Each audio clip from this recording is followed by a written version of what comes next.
Here I am stalking my clients' houses again, checking in. Isn't this cool? Look at this.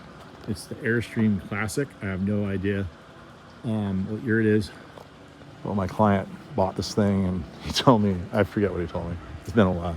But anyway, he was really excited to get this thing. It's a classic.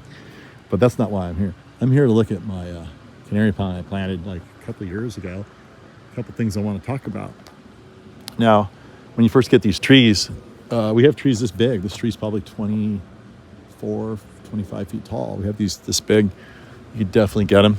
What's important to know about canary palms is you got to make sure that any old person doesn't come off the street and try trimming your trees, because there's a disease called fusarium out there that can get into the vascular system, the water movement system of the tree, go through it, kill it. It's usually introduced with dirty chainsaws.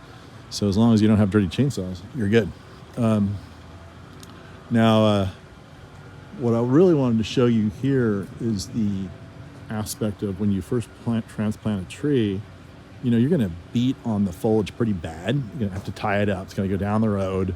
It's got to get all wanked by the wind on the freeway, and it gets all gnarly and nasty, like this, half green, half, just baked. You're going to get all upset. You can be like, Gary. Actually, it won't. It'll look so good even with that kind of foliage. You'll be stoked. But just know that after a couple of years in the ground, look what happens, people. Look what happens. Boom! Perfect foliage. It takes that long. I think it's been at least 2 years for this job. I don't know. I lose track of time pretty well. But you can see the old foliage it came with. It's longer. See, it's longer because the new foliage comes out not as big, but then eventually it does get that big. For whatever reason, the tree just, I guess from the root system getting shocked back, it just wants to be conservative, push up little fronds, and they get bigger and bigger and bigger until eventually it gets to the same length as before. But you can see the new foliage that comes out, absolutely beautiful and pristine and perfect. You see the difference? That's the newest frond on the top. Everything else below it came with the tree.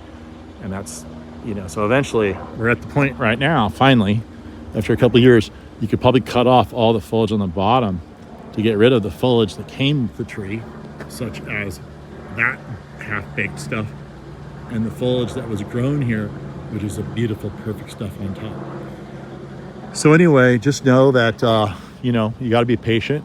It'll be 2 full years, maybe 3, and then you can cut off all the stuff the tree came with. It'll look like it was always there. It'll look perfect, and that's just the way it is. I'm sorry it has to be that way, but I don't make the rules. I just interpret them, and I try to parlay them to people like you, and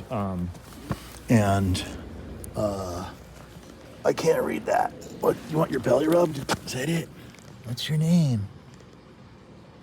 I wish I had younger eyes. Let's see. Oh, it's Wilford. It's Wilford. Hi, Wilford. Now you know more about palm trees. You follow me around. All right. Do you ever go camping in your camper? It's a really cool camper. All right. Time for me to go home, buddy. Nice meeting you. And there it is.